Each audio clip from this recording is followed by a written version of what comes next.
आज तक गाइस मैंने इस फ़ोन का कोई भी डेडिकेटेड रिव्यू नहीं बनाया। यस, हमने इस फ़ोन को कंपेयर किया है टाइम टाइम पे जो भी पॉपुलर फ़ोन्स आए हैं, बट स्पेशली मैंने कभी इस फ़ोन के बारे में बात नहीं की। लेकिन इस फ़ोन को मैंने बिहाइंड द कैमरा में पर्सनली, प्रोफेशनली बहुत से काम पे यूज़ किया है। तो आज स्पेशली हमें इस फ़ोन के बारे में ये बात करनी है कि 1 साल में ये फ़ोन कितना एज हुआ है। स्पेशली अगर आप इस ब्रांड के प्रोडक्ट में इंटरेस्टेड हैं, तो वो प्रोडक्ट समय के साथ कितना बढ़िया परफ़ॉर्म करेगा। फ़ोन पे आने से पहले किसी भी प्रोडक्ट का सर्विस चेक करना बहुत ज़रूरी होता है। हार्डवेयर है, कभी भी कुछ खराबी आ सकती है। और शायद आपको ये भी पता होगा कि पूरे इंडिया में मैं फर्स्ट कस्टमर था जिसने नथिंग फ़ोन 1 को पेड रिपेयर करवाया था खुद के खर्चे पे करके। तो वो वीडियो आप ज़रूर चेक कर सकते हैं, राइट?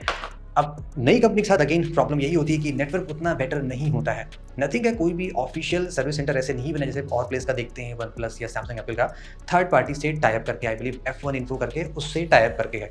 तो मेरे टाइम पे जब मैंने रिपेयर करवाया था तो उस वक्त पॉलिसी ये थी कि कुछ अमाउंट पे करके फ़ोन सीधे एक्सचेंज कर दिया जा रहा था, राइट? तो मेरे साथ ऐसे ही हुआ था, कुछ पैसे मैंने पे किया तो मुझे एक ब्रांड न्यू यूनिट मिल गई थी। तो माइनर प्रॉब्लम कि आई डोंट थिंक सो कि फ़ोन रिप्लेस होता है, लेकिन आपको थोड़ी-सी प्रॉब्लम सर्विस में हो सकती है बिकॉज़ हर शहर में नेटवर्क अवेलेबल अभी नहीं है। तो अगर आप ले रहे हैं तो आप प्लीज़ ये मेक श्योर करिएगा कि आप जिस सिटी में रहते हैं वहाँ पे सर्विस अवेलेबिलिटी कैसी है। तो आज मैं सारी बातें इसी फ़ोन के साथ करनी है। नथिंग फ़ोन 2 भी है, तो अगर आप फ़ोन 2 लेना चाहते हैं तो आपको ये बहुत हेल्पफुल रहेगा देख के कि अगर आप ऐसा फ़ोन लेते हैं तो 1 साल, 2 साल, 3 साल कितना बेटर काम कर सकता है। सबसे पहले गाइस डिज़ाइन की बात कर लेते हैं। ऑफ कोर्स यूएसपी जो नथिंग ने मेंटेन की थी वो अभी भी है। यहाँ पे जो गिफ इंटरफेस है, जो ट्रांसपेरेंट बैक पैनल है, वो एकदम स्टैंड आउट चीज़ थी। और आई थिंक अभी इन 1 ईयर में कोई ऐसी कंपनी नहीं आई जिसने ये डिज़ाइन कॉपी किया हो या इस डिज़ाइन से इंस्पायर होकर सेम तरह का डिज़ाइन देने की कोशिश की हो। वैसा कुछ नहीं हुआ। तो एटलीस्ट इस मामले में आपका प्रोडक्ट तो फ्यूचर प्रूफ है कि आपके पास एक यूनिक गैजेट है। लेकिन जो इसका फॉर्म फैक्टर है ना, वो सीरियसली बहुत ही अनकंफर्टेबल आप कह सकते हैं बिकॉज़ ये प्योरली आईफ़ोन से इंस्पायर्ड डिज़ाइन है। यहाँ पे जो फ्रेम दिए गए हैं वो थोड़े से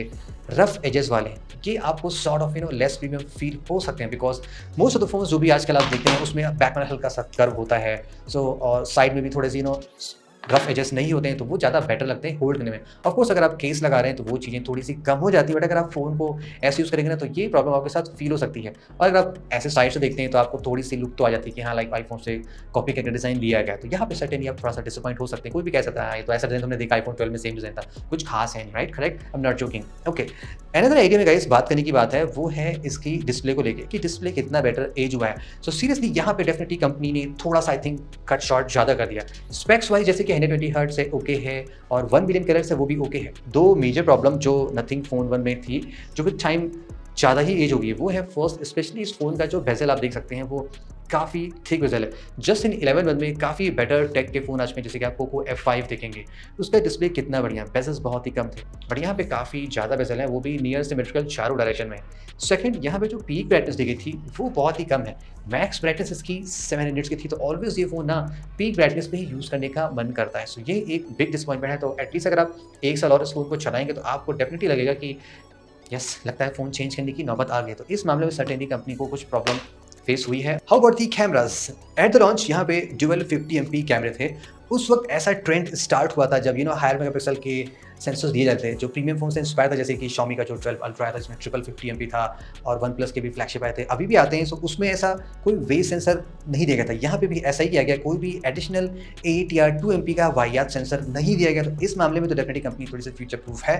बाकी जो इसके सेंसर है वो विद टाइम उतने बैड हुए नहीं, बिकॉज जो सेंसर यहाँ पे यूज़ किया गया है IMX 766 with combination of OIS, वो अभी भी काफ़ी स्टनिंग है, शॉट्स अच्छे लेता है। यानी कि अगर आप 1 साल और भी फोटोज लेते रहेंगे तो बढ़िया शॉट लेगा। स्पेशली जो इसका अल्ट्रा वाइड है बहुत ही अमेजिंग है। बजट रेंज में एक ही फोन आई बिलीव आया था, मोटो H30, जिसमें 50 एमपी का अल्ट्रा वाइड था, और कोई फोन ऐसा नहीं आया था। तो डेफिनेटली यहाँ पे तो कंपनी ने काफ़ी अच्छा फ्यूचर टेक दिया था, और उसका अल्ट्रा वाइड गाइस सीरियसली बहुत ही इंप्रेसिव है कंपेयर टू अदर फोन जो भी आप देखते हैं। वहाँ पे कोई OIS नहीं था, लेकिन मेन सेंसर में OIS है, वो सुपर क्वालिटी की वीडियो तो अभी बना लेता है। सेल्फी में कंपनी ज़्यादा वर्क नहीं किया था, तो वो उसमें कुछ ज़्यादा चेंज नहीं है, जस्ट 1080p वीडियोस आप बना सकते हैं। कूल। एंड चीज़ की बात करते हैं गाइस, वो स्पेशली इस फोन की परफॉर्मेंस को लेके है। फर्स्ट प्रोडक्ट था, वो डेफिनेटली कंपनी ज़्यादा हाई कॉस्ट पे नहीं लॉन्च कर सकती, बिकॉज इंडिया में डेफिनेटली आप जानते हैं कि 25-30 ये एक बहुत पॉपुलर सेगमेंट होता है, इसमें ही अच्छे फ़ोन 5G के मिले थे। तो यहाँ पे CPU थोड़ा सा आप अंडर पावर मान सकते हैं, लेकिन वैसे ये CPU यूज़ करने में बहुत ही अच्छा है। जैसे कि हम फिंगरप्रिंट अनलॉक करते हैं तो सुपर फास्ट काम करता है, कोई ऐसी दिक्कत है नहीं। डे टू डे परफॉर्मेंस भी इस फ़ोन की बहुत ही स्नैपी है, आपको ज़रा सा भी नहीं लगेगा कि ये फ़ोन लैग कर रहा है, सुपर फास्ट काम करता है। But with in just 10 months आप कह सकते हैं टेक्नोलॉजी बहुत ज़्यादा चेंज हो गई है। अब जो फ़ोन आते हैं इस टाइम पे, इस प्राइस सेगमेंट पे, वो सुपर पावरफुल है, जैसे कि Dimensity 9000, उसका स्कोर आप देख सकते हैं बेंचमार्क का लाइक अराउंड मिलियन पहुंचने वाला है, यहाँ पे जस्ट 5.5 लाख का है, तो उससे आप अंदाजा लगा सकते हैं। तो प्रो यूज़र हैं, बहुत एक्सट्रीम गेमिंग करेंगे तो शायद ये फ़ोन आपको डिसअपॉइंट कर सकता है, मतलब इस कैजुअल यूज़ के लिए ये फ़ोन अभी भी ठीक है। तो यहाँ पे कंपनी ने थोड़ा सा कॉस्ट कटिंग कर ली। अगर आपको फ्यूचर प्रोडक्ट लेनी, डेफिनेटली आपको हाई कॉस्ट प्रोडक्ट लेने पड़ेंगे, तब वो जाके 2-3 साल आपका साथ दे सकते हैं। 2-3 साल से याद आया, कंपनी ने इस फ़ोन में ऐसा कहा है कि आपको 3 मेजर वर्जन ऑफ एंड्रॉइड मिलेगा। यहाँ पे देखिए थोड़ा सा अगेन आप डिसअपॉइंटमेंट हो सकते हैं।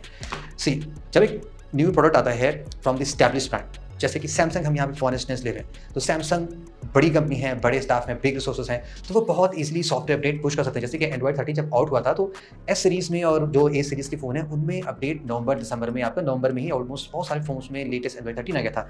इस फ़ोन में फरवरी के एंड तक एंड्रॉइड 13 आया, यानी कि अदर ब्रांड से 4 मंथ्स लेट आया। प्लस सिक्योरिटी पैच आज मैंने अपडेट किया तो यहाँ पे जून का सिक्योरिटी पैच आया है, अदरवाइज अप्रैल का ही सिक्योरिटी पैच चला था। तो ये चीज़ें इंप्रूव करने में थोड़ा समय लग सकता है, लाइक 5 साल 4 साल आप मान सकते हैं, जैसे कंपनी और R&D और टीम में पैसे इन्वेस्ट करती है। बाकी सॉफ्टवेयर की बात करें तो ये फ़ोन देखिए वैसे तो ठीक है, लाइक कंप्लीट स्टॉक एंड्रॉइड देने की कोशिश की है, लेकिन समहाउ कुछ चीज़ें लाइक हो सकता है आपको समझना है। जैसे कि यहाँ पे जो फॉन्ट दिए गए ना, ये थोड़े अलग टाइप वाले फॉन्ट होते हैं। अब अगर आप सेटिंग में आते हैं तो आपको थोड़ा सा नोटिस होगा, एकदम प्लेन सिंपल से फील होते हैं, लाइक थोड़ा सा कुछ भी यहाँ पे जैसे एंड्रॉइड में हल्का सा कलर होता वो होता तो ज़्यादा बेटर लगता। अब ये थोड़े से अलग टाइप के हैं, तो कुछ कूल भी हैं, कुछ कूल नहीं भी हैं, तो आपको अच्छा लग सकता है, नहीं भी लग सकता है। मुझे तो पर्सनली एकदम स्टॉक एंड्रॉइड जो होता है ना, पिक्सल वाला, वो ज़्यादा मज़ेदार लगता है, लेकिन वैसे ये भी ठीक है। थोड़े बड़े बग्स स्टार्टिंग में इस फ़ोन में काफ़ी आए थे, फ़ोन में हीटिंग इशू भी होने लगी थी, लेकिन विद टाइम वो चीज़ें फिक्स हो गई थी। तो सॉफ्टवेयर में कंपनी थोड़ी सी पीछे है, बट यस वर्क कर रही है। Hopefully next product, third product में ये चीज़ें फिक्स हो जाएंगी। Okay, at last battery and other features. यहाँ पे बैटरी कैपेसिटी जो दी गई थी 4500 है, अभी भी 5000 मिली स्टैंडर्ड चल रही है, तो वहाँ पे भी कोई बैड नहीं है। हमारे यूसेज में ये फ़ोन ईजिली 1 डे बड़े ही आसानी से चल जाता है। ऐसा नहीं लगता है कि सुबह चार्ज किया, दिन भर बाहर गए काम किया तो ये शाम तक बैटरी घुस गई, ऐसा नहीं है। ये ठीक है। चार्ज में कंपनी थोड़ा सा स्लो हो गई। इस टाइम पे जो भी फ़ोन लॉन्च हुए थे, जैसे कि हम नॉट सीरीज़ ले लें, 10R ले लें, रियलमी का GT सीरीज़ ले लें, जो ये 30,000 के रेंज वाले थे, उनमें आसानी से आप 100 वाट, 120 वाट, जैसे कि Xiaomi का जो फ़ोन आया था 11 सीरीज़, वो सभी उसमें मिल जाता है। वन प्लस में 80 वाट बड़े आसानी से मिल जाता था। यहाँ पे जस्ट 33 वाट दिया गया था, बॉक्स में कोई भी चार्जर नहीं था। तो आपने अभी तक तो जुगाड़ पानी कर लिया होगा, अगले प्रोडक्ट में भी चार्जर नहीं मिलने वाला है, ये भी दैट फॉर श्योर है। वायरलेस चार्जिंग का फीचर है, वो एडिशनल है, बट आई थिंक वो इतनी स्लो चार्जिंग होती है कि आई थिंक सब लोग नहीं यूज़ करते हैं। और मैंने ये भी नोटिस किया है कि जिन फ़ोन में जैसे वायरलेस चार्जिंग वाला ज़्यादा यूज़ करते हैं, स्पेशली आईफोन छोड़ के, तो बैक पैनल लूज होने लगता है। सैमसंग में स्पेशली बहुत ज़्यादा होने लगा है, दैट्स व्हाई मैं थोड़ा सा अवॉइड करता हूँ। जहाँ फ़ोन ज़्यादा हीट हो, स्लो चार्ज हो, मैं फटाक से चार्ज करो, काम खत्म करो, ज़्यादा हीटिंग नहीं होती है। तो आपको यहाँ पे भी थोड़ी सी एंशिएंट फीलिंग आ सकती है। अदर फीचर्स में इस फ़ोन में बहुत ही पुअर IP रेटिंग आपने देखा था, लाइक फर्स्ट फ़ोन था जो पानी में डिप करते ही डेड हो गया था।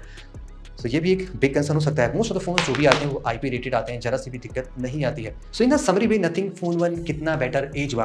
अब तक गाइज आप समझ गए होंगे, ये देखे क्लियरली जो नथिंग फोन 1 है, प्राइस वर्सेस डिज़ाइन देखें तो ये इंडियन मार्केट के लिए सर्टेनली डिज़ाइन प्रोडक्ट नहीं था।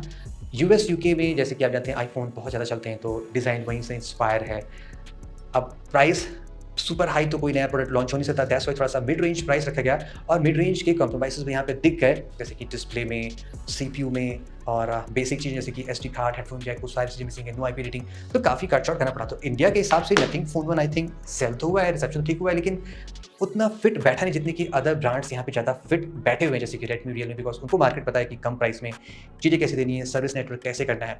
तो फर्स्ट प्रोडक्ट में तो थोड़ी प्रॉब्लम्स ज़्यादा थी, लेकिन सेकंड प्रोडक्ट में काफ़ी चीज़ें फिक्स हैं, बट उसकी वजह से आपको प्राइस डेफिनेटली ज़्यादा पे करना पड़ सकता है। तो वैसे ये डिवाइस समय के साथ उतनी बैड एज हुई नहीं है, इसमें काफ़ी चीज़ें अभी भी स्टैंड आउट करती हैं, जैसे कि ऑफकोर्स गिफ इंटरफेस तो है, ये जो लाइट वेट जलती है, लुक थोड़ा सा अलग है, वायरलेस चार्जिंग अभी भी अब आने लगी है, जैसे कि Motorola H40, Pixel 7a, सारी अब वायरलेस चार्जिंग इक्विप्ड आने लगी है। कैमरा सेटअप अभी भी काफ़ी कूल है, 50 amp ultra wide, main sensor, सभी चीज़ ठीक है। तो 50-50 रिजल्ट है। अब ये कंपनी को फिक्स करना है कि जो रिमेनिंग 50 जो कॉन्स वाला है वो कैसे 40, 30, 20% करते चले जाएं। तो मेरे गाइस ये थॉट थे with the nothing phone, how well it aged. आपको भी कुछ इश्यूज मिली हैं, आपका एक्सपीरियंस कैसा अगर आप ये फोन ओन करते हैं, तो do let us know in the comment. See you very soon, have a great day.